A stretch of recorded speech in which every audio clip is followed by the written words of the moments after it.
السلام عليكم إخوان، ومعكم دائما متابعة الملاعب التي ستقام عليها كأس أفريقيا بالمغرب. معنا الملعب ديال مدينة طنجة اللي تقريبا تم التغليف ديالو بالكامل.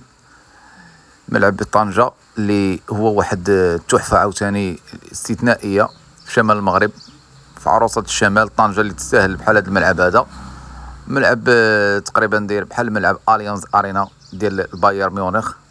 كيف كنشوفوا الملعب تقريبا تم كيف قلنا التغليف ديالو بالكامل، بقات غير الرفع ديال الحلقه ديال الوسط اللي غادي تعطينا هذا السقف. هذا كيف كتشوفوا لونطوراج ديالو على برا هكا غادي يكون صراحه فيه واحد المنظر واعر. بالنسبه للكراسي تقريبا حتى هي يعني كيف كتشوفوا بواحد السرعه تم التركيب، واحد نقدر نقولوا واحد 20%.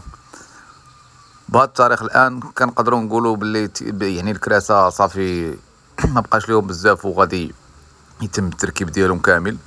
يعني كيبقى السقف منين كيطلع صافي، يعني كنعرفوا باللي التيران صافي راه واجد.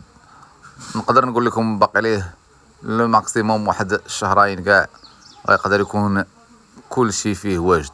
صراحه ملعب طنجة انا يعني كيعجبني، وسيرتو بداك الليد اللي غيديروا فيه على برا وداك الالوان، حتى لونطوراج ديالو جاي كبير وزوين. ومدينه طنجة تستاهل بحال هذا الملعب. هذا كيف كتشوفوا هما الكراسه باللون ديال اتحاد طنجة الزرق والابيض كيجيو زوينين. اخوان نشوفكم في شي فيديو اخر، ديروا جيم وسبسكرايب الا ما كنتوش دايرين لاباج. كنشكركم.